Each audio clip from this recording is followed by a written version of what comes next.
Bom, meu nome é Rafael, eu sou de Curitiba, trabalho lá na Universidade Positivo e dou aula de tipografia.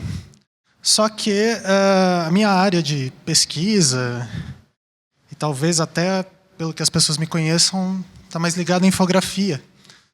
Faz alguns anos já que eu e esse senhor que está me acompanhando aqui, a gente tem um curso chamado Pensar Infográfico, né? A gente vai comentar um pouco mais sobre ele daqui para frente, que a gente tem divulgado bastante um pouco de produção de infografia, baseado um pouco na nossa experiência, trabalhando ou como freelancer ou dentro do jornal, como o Fabiano vai falar daqui a pouco. E para a gente é interessante estar aqui no Diatipo, porque uma pessoa que inspirou muito a gente nesse curso foi o Henrique Nardi, né? Com tipocracia e etc. Bom, mas antes, também, além disso, eu faço um podcast chamado Visualmente, que saiu lá de um outro podcast chamado Anticast. Era uma época da minha vida que eu tinha muito tempo livre e ficava fazendo essas coisas. Eu estou meio de licença do Visualmente por causa do doutorado. Eu faço doutorado na UFPR, pesquisando sobre infográficos também, sobre modos de produção de infografia. Isso tem muito a ver com o nosso curso ali, o Pensar Infográfico, que acho que você pode passar. Aí. Que nesses 2, 3 anos aí que a gente já está... 2 anos e meio. 2 anos e meio, mais ou menos. A gente já andou por um pedacinho ali do Brasil, né? E a gente está na 10ª... Acho que pode passar. A gente está na 14ª edição do curso, né? Então, ali, alguns dados. A gente gosta dessa coisa de dados, mapas, números e etc., né? Mais de 5 mil quilômetros que a gente tem andado e 240 alunos por aí que a gente tem ensinado. É um chute. Um chute, porque Desculpe. Em algum momento a gente perdeu a conta e deixou de contar algumas coisas. Mas, bom, o Fabiano vai se apresentar um pouco, que daí a gente vai continuando e falando das coisas no meio do caminho. Bom, boa tarde a todos. Como o Rafael já falou um pouquinho sobre mim, né? Meu nome é Fabiano Miranda. Toda a minha pesquisa, todo o meu trabalho tem mais a ver com infográficos, com infografia. A gente vai comentar um pouco daqui a pouco sobre o que seria infografia para a gente e, afinal de contas, o que a gente está fazendo aqui, no Diatipo, né? Qual que é a relação de uma coisa com a outra. Eu trabalhei um tempo, como o Rafael falou, no jornal, lá em Curitiba, Gazeta do Povo, que é um dos maiores veículos do sul do Brasil, né? Fiz mestrado, atualmente dou aulas e também, junto com o Rafael, dando os cursos do Pensar Infográfico. A nossa ideia também não era tanto se restringir à questão de cursos somente, né? Mas também passar um pouco a ideia de projeto de ensino. Então, incluir palestras, consultorias, botecos, quem quiser convidar a gente para uma cerveja também, fique à vontade. A gente tem alguns dos cursos variados, né? A gente tem um curso voltado para diretores de arte e o curso, que é esse daqui, uma das imagens. A gente fez a primeira edição esse ano do curso que a gente estruturou e um curso regular, que a gente diz que é um curso de 2 dias para falar sobre esse bicho chamado infográficos. Ok, mas aí entra o ponto principal que eu já comentei com vocês. O que é esse negócio? O que é infográfico? E aí a gente quer fazer uma pontinha para dizer por que a gente está aqui agora no Diatipo. Então, assim, a gente tem alguns esqueminhas para explicar um pouco. Claro que a maior parte de vocês já ouviu falar sobre infográficos. Provavelmente, assim, a nossa referência maior que a gente tem é a revista Super Interessante, né, quando a gente vê aquelas ilustrações imensas, cheias de texto no meio, o que é esse negócio, né? Então, é isso que eu e o Rafael costumamos estudar. E aqui, a gente quer, durante a nossa fala, fazer alguns paralelos da infografia com a tipografia, que a gente vai ver que isso acontece não só recentemente, mas também no decorrer da história. Isso é até interessante, quando o Érica e a Fabrício fizeram um convite para a gente ficou muito nessa, o que a gente vai falar, qual que é a correlação E o fato da gente estar ligado um pouco à academia, essa questão da pesquisa, ajudou, assim, até a gente imaginou essa palestra no modo de um artigo, né? Que é o que vai virar isso daqui para frente. Bom, então, só para a gente começar a direcionar, assim, tem um pouco a ver com as outras duas palestras, né? Que é um pouco dessa questão de expressividade. E a gente vai ficar permeando isso, expressividade. Será que o texto ele tem que comunicar só o conteúdo? Então, a gente vai fazer um paralelo disso com a infografia. De algumas ideias que estão num pano de fundo que talvez a gente não tenha conectado ainda. Ou alguém tenha conectado e a gente não tenha lido ainda. Então, para começar aí, a gente vai explicar, mas o que é um infográfico, né? Então, a gente parte de um repertório teórico lá do design da informação, que tem uma conexão com a tipografia, né? Por causa da Universidade de Reading. Então, isso daqui, basicamente, é um infográfico. Ele é fake, não se preocupem. É os Lorem Ipsum ali, né? É o nosso material de aula, assim. A gente tem uma piadinha entre o pessoal que trabalha com infografia, que todo mundo tem que fazer um infográfico de baleia uma vez na vida. Tá? Esse aqui é o do Rafael. Só cumpri a minha textos. cota, então já está pronto. Mas no infográfico, o que a gente vai ter? A gente tem basicamente o uso de 3 tipos de linguagens. Então, a primeira vai ser a linguagem esquemática, que de uma forma bem ampla, assim, vão ser todas essas imagenzinhas, como setas, balõezinhos, gradações, tipo aquele Wi-Fi que está saindo ali da baleia, aqueles boxes que são marcações. A gente vai ter um outro tipo de linguagem chamada pictórica, que são as imagens ou ilustrações. Então pode ser fotografias, desenhos, pictogramas, que é meio nebuloso ali, mas dá para a gente considerar. E por último, a linguagem verbal gráfica, que seria o texto escrito, apresentado aí, então, na forma de tipografia. Daí, se a gente for pegar pela questão mais de uso, né, são os títulos, subtítulos, números ali, numeraçõezinhas, rótulos e etc. E daí, com esse desmembramento dessas partes do infográfico, a gente começa a conseguir estudar algumas relações e descobrir uma relação que é muito importante dentro do infográfico. Que só para ficar mais claro, a gente fez um esqueminha aqui para deixar bem claro o que a gente está querendo falar. Que essa questão da linguagem visual mais a linguagem verbal, né? A gente vai ter ali os infográficos. Só um adendo, pessoal. A gente, claro, considera a linguagem verbal também uma linguagem visual. A gente está, pela questão didática, né, separando os textos ali, a parte verbal, dos outros tipos de imagens. Tá? E a infografia seria a junção desses modos diferentes de codificar a linguagem. Isso. Então, a gente vai ter ali que a infografia, né, é uma forma de representação visual das informações, utilizando imagem e texto. Então, essa conexão entre imagem e texto ela é muito poderosa na comunicação no geral. Hoje em dia, a gente usa ela e talvez abuse dela de uma maneira que nunca foi utilizado. Ou então, talvez na Idade Média, né, que daí tem essas questões. Mas uma amostra de como que é poderosa essa relação. Vocês já viram essa imagem? Em algum lugar, né? Provavelmente. Pode ser a capa de um disco do Chico Buarque, etc. Ou então só uma foto que tem um cara com um sorrisinho ali do lado e outra cara meio séria, assim, né? Mas se eu adicionar um texto, eu vou mudar o sentido e o significado do que essa imagem está querendo comunicar. E existem vários tipos de relação. Às vezes a imagem vai delimitar o conteúdo do texto, a minha compreensão do texto. Às vezes o texto vai delimitar a minha compreensão da imagem. Às vezes os dois somados juntos vão dar um outro sentido que não está nem no texto nem na imagem. Então essa relação ela é muito poderosa e ela é utilizada há séculos por diversas pessoas que estão querendo comunicar alguma informação.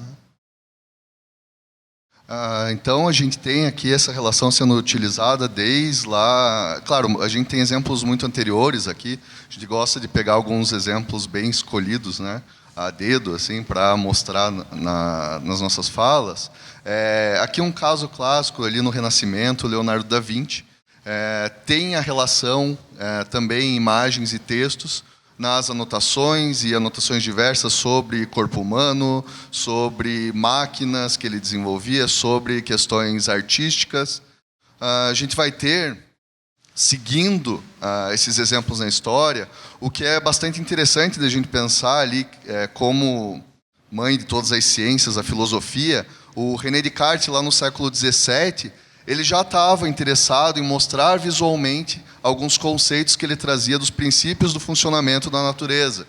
Aqui a gente tem algumas imagens mostrando o funcionamento do cosmos, como funcionam, por exemplo, ali na imagem mais à direita de vocês, os campos magnéticos da Terra. Que essa era uma explicação que ele trazia na obra dele de princípios naturais.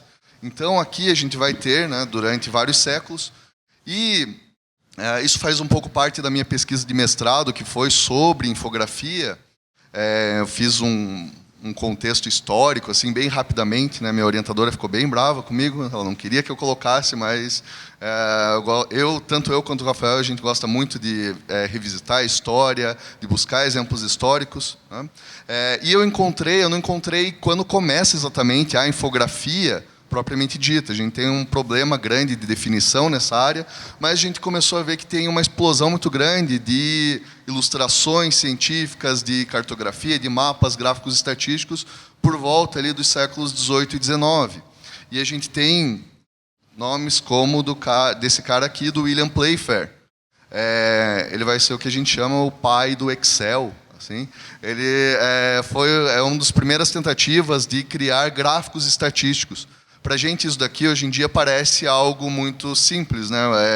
Muito cotidiano. Mas, na época do Playfair, não era nada cotidiano. Normalmente, os números eles eram apresentados em grandes tabelas, que preenchiam várias páginas lá dos livros, dos atlas, onde normalmente eles constavam. O Playfair usa de um princípio cartesiano, né, o plano cartesiano aqui dos eixos x e y, para mostrar determinados números com o passar do tempo. Então, a gente tem aqui no começo dessa preocupação de mostrar, e você tem uma preocupação muito grande com a precisão da informação. São pessoas aqui, o Playfair ele era engenheiro, tá? A gente tem um outro caso de um outro engenheiro, Charles Joseph Minard, que também vai estar preocupado com a questão da precisão da informação. Aqui já um pouco depois, ali no século XIX ainda, a gente tem esse gráfico aqui. A gente vai comentar um pouco depois, mas segundo alguns autores ali, falam que é o melhor gráfico já produzido na história. Parece um gengibre, né? Provavelmente vocês estão olhando isso daqui e achando, meu Deus, o que é esse negócio maluco, né? O Minard ele era um engenheiro, ele se aposentou, ele era especialista em estradas de ferro, inclusive. E esse daqui é um mapa, basicamente, mostrando a campanha de Napoleão, a famosa campanha de Napoleão para a invasão da Rússia. E como Napoleão perdeu miseravelmente para o general Inverno, ali, principalmente a questão das temperaturas muito baixas, quando Napoleão invade a Rússia. A gente costuma ter uma explicação muito mais longa sobre isso. Infelizmente, o nosso tempo não dá aqui para a gente falar. Fica quase uma hora falando só... Só para vocês tentarem entender um pouco a questão da linha. A linha bege ali que vocês estão enxergando, a espessura da linha é o número de soldados, é correspondente ao número de soldados. Então você tem lá Napoleão saindo da fronteira da Polônia com a Rússia e chegando até Moscou, aqui na outra ponta do gráfico. A linha preta é o retorno de Napoleão com as tropas dele. Então, pela espessura da linha, a gente consegue ter uma ideia ali do desastre que foi essa campanha militar. O quanto inicia e o quanto finaliza de soldados. Tá? Então, na verdade, tem várias questões, e claro, sempre o texto ali atuando como uma forma de reforçar essa informação. E tem esse cara aqui que a gente costuma trabalhar bastante durante os cursos também, que é um cara chamado Jason Lenkov. Ele tem um escritório de visualizações de informação, de infográficos lá nos Estados Unidos, e ele vai falar o seguinte, que as ciências e as publicações têm usado a visualização de informações como uma ferramenta de comunicação por séculos. Então, uma das consequências disso daqui é que tem muito uma preocupação com a objetividade da informação. Tem muito uma preocupação de tornar a informação o mais clara possível para o leitor, pensando em informações científicas, informações sobre ciência, natureza, etc. A gente pode pensar aqui que todas essas pessoas elas estavam preocupadas em utilizando uma pequena metáfora. Você tem o teu espectador dentro de uma sala e o conhecimento está fora dessa sala. O papel, né, das pessoas ali, tanto Leonardo da Vinci, passando pelo Playfair, o Minard, o papel delas era colocar uma janela na parede dessa sala e permitir que a pessoa enxergasse o conhecimento que está fora. Essa seria uma ideia, uma metáfora ali, tentar transformar a linguagem dos gráficos o mais claro, o mais neutra possível. Mais ou menos como isso daqui. Seria acessar o lado de fora. Só que essa ideia é tão absurda quanto uma vaca meio que voando ali, né? E a gente vai ver que ao longo da história, assim, não é a primeira, nem vai ser a única, isolado, iniciativa dessa noção de que a forma que você passa a informação ela tem que ser neutra. E aí a gente faz a associação lá com a tipografia. É um dos primeiros recortes aqui que a gente vê, que é com a Beatrice Ward.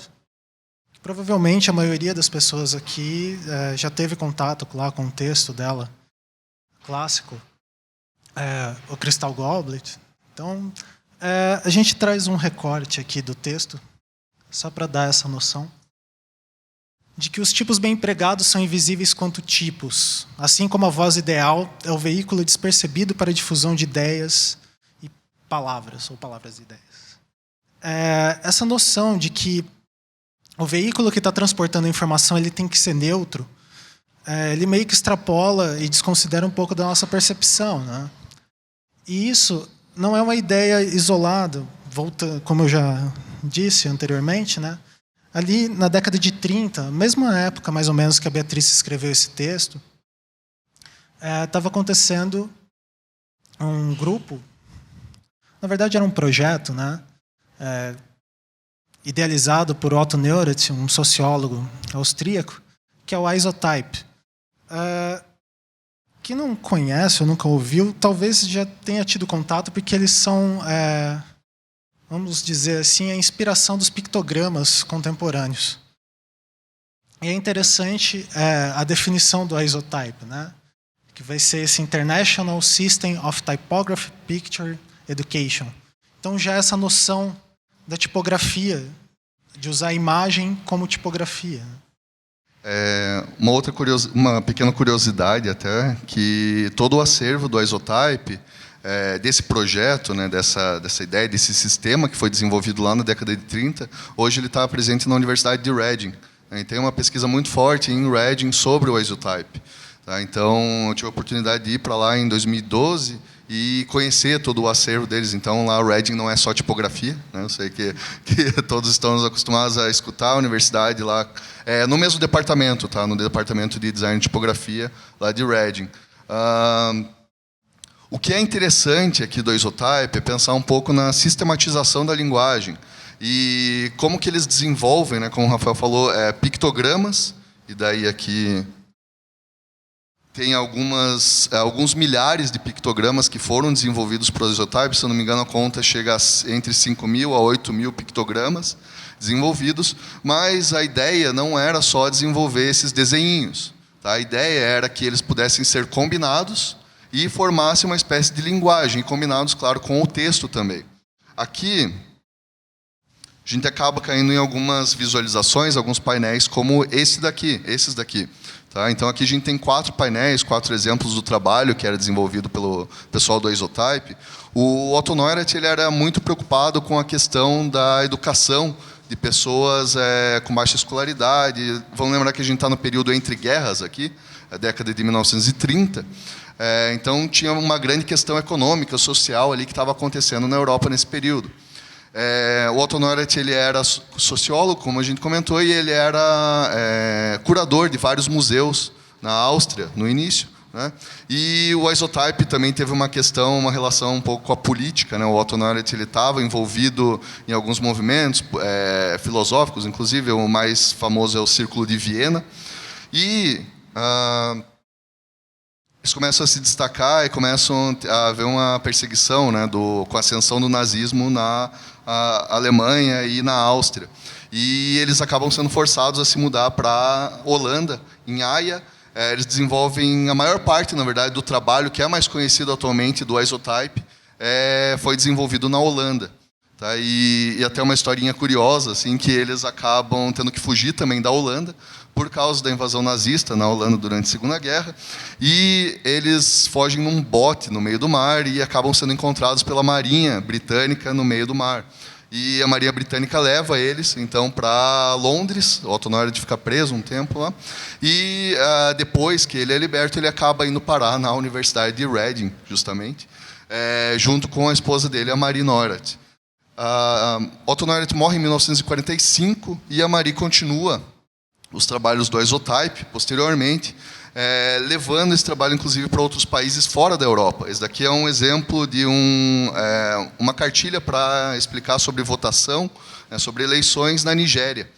E aí eles começam a enxergar alguns pequenos problemas no trabalho, que a gente vai comentar um pouco mais para frente. Só um pequeno parênteses, quem quiser saber mais sobre essa história, a gente tem um programa lá do Anticast que tem quase 3 horas da gente só explicando sobre só isso. Sobre o Isotype. Então, uma questão, essa noção de querer criar uma linguagem universal, ela começa a mostrar esses problemas, né? E daí tem essa frase do Otto Neurath que hoje, para a gente, ela talvez gere alguns conflitos internos, né? Pensando quem trabalha com imagens, né? Porque imagens, as quais os detalhes são claros para todos, são livres das limitações de linguagem, elas são internacionais. Nesse trabalho aqui que eles fizeram lá na África, teve alguns problemas de compreensão. É só a gente ver os problemas que dá criar um pictograma. Alguém que teve que criar um pictograma, a dificuldade que é chegar numa representação visual que convencione alguma coisa. Então, só passando... Era meio o espírito da época, né? Essa ideia de comunicação internacional, universal, para todos, né? Que pudesse ser uma única forma ali, um pouco do mote, né? do ideário modernista ali, que você teria algo que seria imutável, universal para sempre, né? Isso. E daí vai ter até uma conexão ali.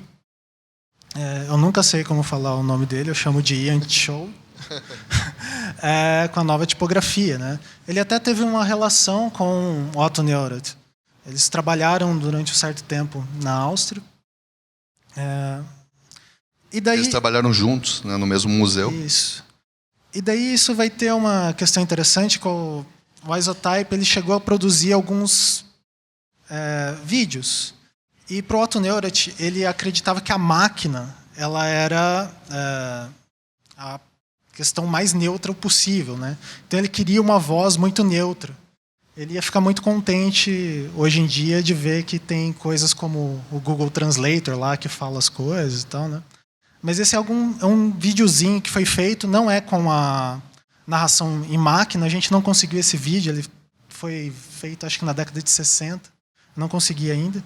Esse daqui é um outro com o narrador falando de uma maneira bem pausada. Bem pausada, assim. A ideia seria simular a voz de uma máquina. Assim. Então, a tecnologia da época, lá da década de 30 e 40, não permitia isso. Então, o mais próximo que se chegou disso aqui, o Otto Neurath fez esse vídeo.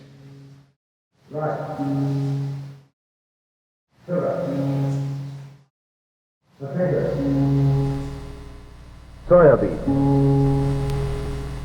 oranges, apples, dates, bananas, peaches. All over the earth's surface, men are raising the foods of the world to feed the people of the world. Let me see that again. The food-producing areas of the world and the food-consuming areas of the world.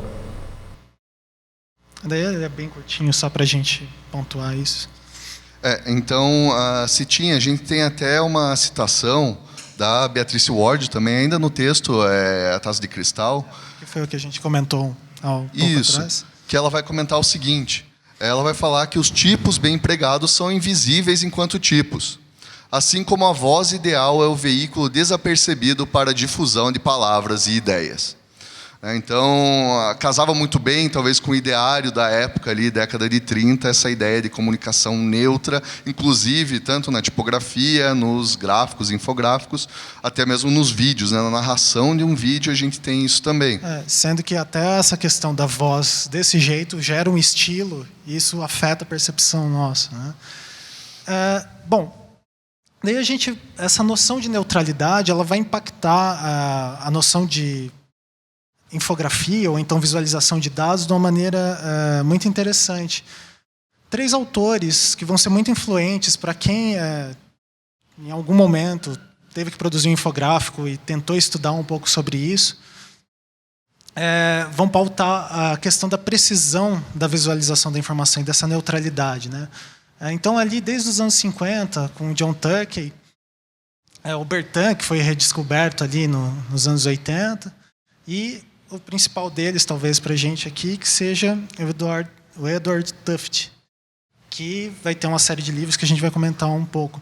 Só que essa noção, como eu falei para vocês anteriormente, né, essa noção da neutralidade, da visualização da informação, de que a forma que você expõe esses dados, ela vai ser neutra, que os dados são neutros, e etc., já começa a ser questionado ali nos anos 50. Com esse livro do Darrell Huff, Como Mentir com Estatísticas. Ele foi relançado, acho que o ano retrasado, pela editora Intrínseca, aqui no Brasil. Ele é um livro meio que atemporal, assim, porque muitos dos erros que ele fala, que as pessoas forçam a barra nas visualizações, acontecem até hoje. No caso, ele já estava prevendo algumas coisas desse tipo aqui, né? Por exemplo, esse gráfico que mostra essa diferença muito grande que tem entre o Nicolás Maduro e o Nicolás Maduro está muito na frente do Henrique Capriles, né, como a gente consegue ver ali. A gente tem uma coleção bem grande assim, de gráficos de política e do Globo News, que tem alguns gráficos meio distorcidos, assim. Então, ele vai mostrar em vários contextos assim, como não só a visualização afirma e dá veracidade que não existe aos números, como a forma de tratamento dos números pode gerar essas distorções, né? Então, daí a gente vai não pegar no pé, mas enfatizar aqui a importância do Edward Tufte para a visualização de dados e infografia, né? Que ele acabou desenvolvendo uma série de trabalhos que começaram a ser, como a gente pode dizer assim, o nosso chão de pesquisa e de aprender sobre visualização de dados e infografia. Principalmente um livro dele, os 6 livros, mais ou menos, que ele tem publicado desde os anos 80, onde ele vai criticar principalmente as distorções nas representações gráficas, cunhando até um termo que a gente conhece hoje em dia como chart junk. Esse daqui é o Tufte. Ele é cientista político, estatístico. Inclusive, ele foi professor do Aaron Swartz, lá na universidade que ele dá aula. E esse daqui é o livro dele, talvez o mais importante, que vai ter essas ideias dessa neutralidade da visualização de dados, né? E, basicamente, a ideia desse livro está sintetizada nesse GIF aqui.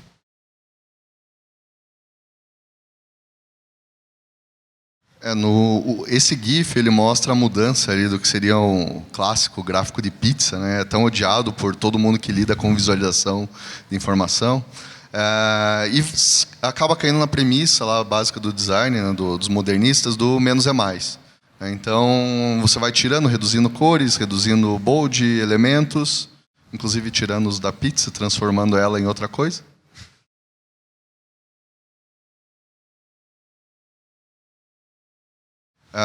E até no fim, aqui no final desse GIFzinho, ele é um GIF produzido por um pessoal lá do escritório chamado Dark Horse Analytics, E é justamente essa ideia, né, do o antes e o depois. E daí o que o Rafael colocou, que o Edward Tufte cria o termo chamado chart junk, né, que seria os gráficos lixo, ali que ele vai falar que quanto mais informação que não é necessária no gráfico, pior ele vai ser. Então, o gráfico ele só deve conter, né, todo tipo de representação gráfica ali, incluindo infográficos mais complexos, eles só devem ter o mínimo de tinta, né, possível para que ele passe a informação. Então, essa que seria a ideia do Edward Tufte, que ele vai defender com muito afinco lá nos anos 80. E isso é muito influente até hoje. Tanto que a ideia que a gente tem de gráficos é dessa não confusão, né, que o gráfico não atrapalha a visualização, tornando ela bem antisséptica, assim, vou dizer. A gente vai ter um momento lá nos anos 90 que acho que não os anos 90, né? Ali 80, por volta, 90. 80, 90, que vai ser a introdução dos computadores e a tecnologia que vai permitir espaço para experimentação, né? Na infografia isso foi muito sensível, que o pessoal começou a fazer alguns gráficos e infográficos, que é algo que o Tufte vai criticar muito. Assim, boa parte da crítica do Tufte, do livro dele, dos anos 80, acaba tendo como pano de fundo toda essa experimentação que está acontecendo ali a partir da introdução do computador, principalmente na questão do ambiente de jornais e revistas. E a gente vai ter alguma experimentação que o pessoal começa realmente a extrapolar em algumas coisas e a gente chega em algo como isso daqui. Esse daqui é um gráfico chamado Snapshot, que era publicado, ele ainda é publicado até hoje, num jornal norte-americano chamado USA Today. Quer dizer, até hoje não, até quando ele era impresso, né? Então, são experimentações. Algumas são de mau gosto, ou gosto duvidoso, outras são interessantes. E, nessa época, tem um infografista, ele não trabalha no USA Today, ele trabalha na revista Time, que é o Nigel Holmes. Ele é um designer gráfico inglês, e ele vai abusar muito dessa experimentação com o computador nos seus gráficos. E ele tem uma série de questões assim dos gráficos dele. Não é um gráfico sobre o Temer, isso, é sobre tecnologia. Outro gráfico que tem diversos estudos. Ele vai usar muitas metáforas, assim, ele vai quase que no extremo oposto do que o Edward Tufte fala nos livros dele. Então, a gente tem uma tensão entre os dois ali na década de 80. Inclusive, tem um dos gráficos, né, que é esse próximo agora, que o Edward Tufte, naquele livro que a gente mostrou ali, ele perde algumas páginas ali descrevendo e criticando esse gráfico especificamente aqui, que é um gráfico feito pelo Nigel Holmes, falando, olha só, para que serve aquela mulher ali, aquela ilustração, não tem serventia nenhuma para os dados, dificulta a compreensão, que seria melhor só com a linha e assim por diante. E daí até a pulga na orelha que alguns pesquisadores deixam. Ok, talvez isso dificulte um pouco o acesso à informação ali, mas isso torna esse gráfico memorável. Tanto que quase 20 anos depois a gente está falando sobre ele. Então tem esse equilíbrio, né? Até que ponto. E o Nigel Holmes ele vai falar sobre aquela época ali, né? Numa citação num livro. Ele faz uma meia-culpa. Faz uma meia-culpa, né? Na década de 90, os avanços da tecnologia trouxeram a era de gráficos tridimensionais, o famoso pizza 3D lá do Word, né? Foi uma loucura por um tempo, quer dizer, se os aplicativos estão lá no seu desktop, você usa. Então, se ele tinha o acesso e não tinha uma base do que fazer, ele começou a explorar, né, essas tecnologias aí. Isso acontece de uma forma geral, meio que em todo o design gráfico ali, anos 80, anos 90. A gente todo mundo era meio hackerman, assim, né? Mexendo no computador, que você tinha que digitar o Win lá no DOS, ou então compilar as coisas no DOS e tal. E isso na tipografia, a gente começa a fazer uma outra conexão, que é o livro da Priscila, né? A tipografia digital, que vai fazer uma compilação desses projetos, alguns bem experimentais, que aconteceram ali nos anos 90. Né? E eu acho que aqui a gente começa a fazer uma conexão bem interessante com a infografia. Né? Desculpa. Estou saindo aqui. Tá indo para as trevas. Aqui, pessoal, o que é interessante, tá, no meio de toda essa experimentação que está acontecendo ali, década de 80, 90, início dos anos 2000, a gente começa a ver alguns exemplos bacanas que a gente, do nosso ponto de vista, e aqui do ponto de vista mais como infografistas do que como tipógrafos. Eu mesmo me considero muito leigo em tipografia, sou muito interessado, gosto bastante, já li vários livros, vários artigos, etc., mas não sou tipógrafo. O Rafael dá aula também de tipografia. Eu sou o professor. Aqui, do nosso ponto de vista, começa a ter uma aproximação ali do que a gente considera como infografia, aquela questão de sistematizar a linguagem visual com a tipografia. A gente tem ali alguns experimentos bem interessantes no que concerne aos Digbats. Então, a gente tem no Brasil alguns exemplos muito bacanas que vai acabar fazendo um paralelo lá atrás, que a gente citou o Otto Neurath com a Isotype, essa ideia de sistematizar a linguagem visual. Então, um alfabeto nada mais é do que uma sistematização, né, dessa linguagem, da linguagem verbal, de uma forma gráfica.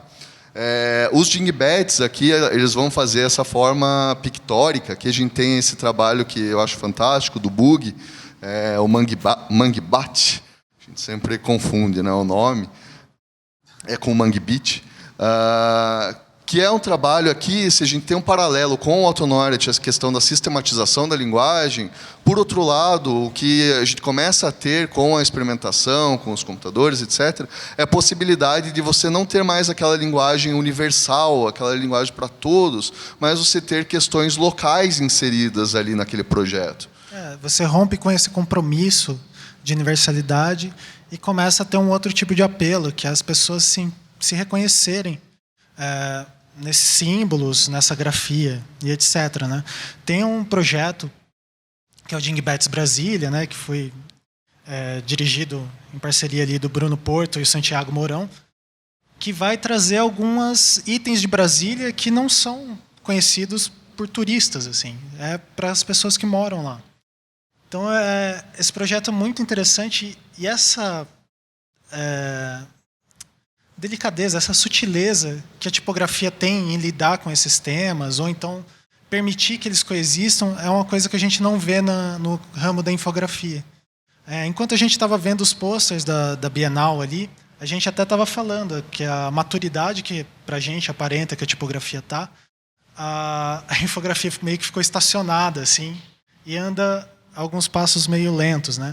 Sobre essa questão dos Dingbats, tem a exposição, a gente não pode deixar de falar, né, da exposição lá do Dingbats Brasil, do Bruno Porto, que ele levantou os Dingbats de 96 a 2006. E daí, chegando nessa questão que a gente estava comentando, de como que a tipografia, para a gente, de novo, de fora, traz coisas positivas para a infografia, a gente também não podia deixar de falar da Chartwell, né? Que ela foi feita lá pelo Travis Cock. Eu nunca sei falar o nome dele também. A FF Chartwell, ela usa alguns recursos OpenType, e a ideia ali é que você digite os algarismos e os sinais ali de operações matemáticas simples, e elas automaticamente gerem os gráficos, como está sendo mostrado nesse exemplo, desse slide. Então, ainda continua como uma entrada de texto, mas a resposta gráfica que você tem ali seria o próprio gráfico. Né? E para a gente isso é muito interessante, esse tipo de tecnologia e uso, porque, nesses anos a gente está muito dedicado ao ensino de infografia e apresentação de dados por pessoas que não são designers. Às vezes é um cara que trabalha lá no marketing da empresa, ele só quer fazer um relatório mais bacaninha, mais bem apresentado. E isso é muito interessante porque é de fácil uso. Tudo bem que ela tem uma mecânica, talvez, a um primeiro momento meio complicada, mas depois que você supera isso de entender que são as relações matemáticas simples que você faz ali, ela aparece, é utilizável por pessoas que não têm domínio de softwares gráficos e etc. Né? E a gente começa a ter aqui também, trazendo um pouco mais da tipografia para a visualização de informações, algumas outras experimentações. Tem se tornado cada vez mais popular no meio da infografia as word clouds, né, as nuvens de palavras, que é uma espécie de gráfico estatístico, nada mais do que um gráfico estatístico, não tão preciso, talvez, quanto outras formas de gráfico, mas a ideia aqui é que quanto maior a palavra, mais ocorrências ela aparece num discurso, num texto, etc. Esse, no caso, é uma nuvem de palavras do verbete tipografia da Wikipédia. Então, a gente já tem um resultado mais ou menos esperado, quais são as palavras que mais aparecem ali. Seria tipografia, design, texto, tipos, fontes e assim por diante.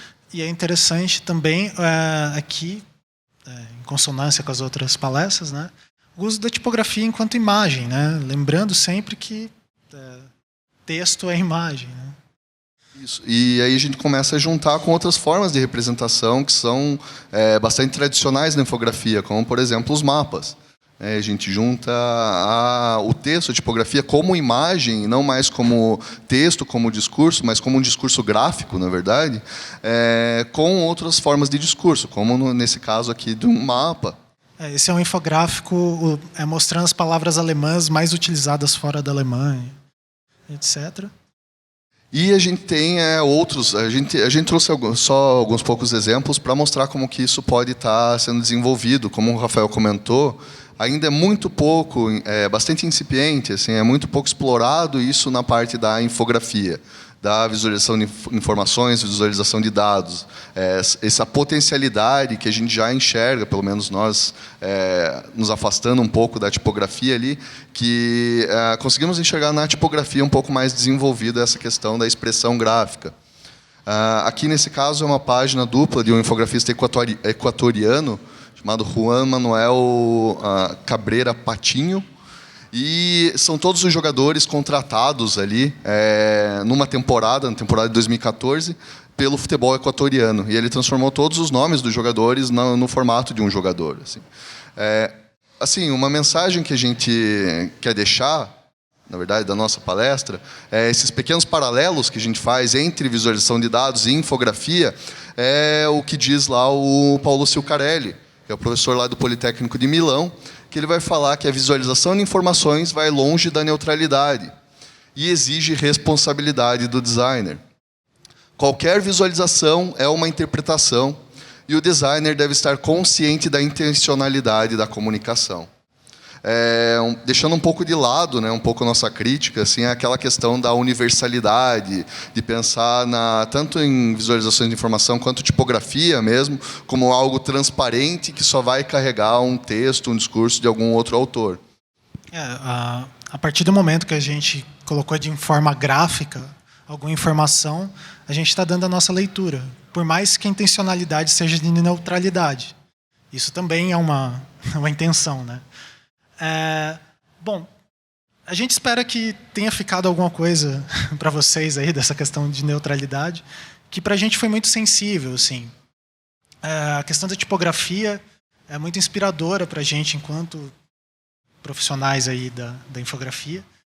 E acho que é isso. É isso. Antes de encerrar, só pequena propaganda. Tem o nosso curso ali, Pensar Infográfico.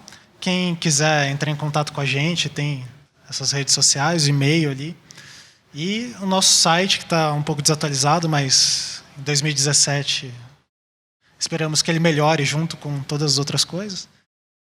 E é isso. Muito obrigado, pessoal. Obrigado, pessoal.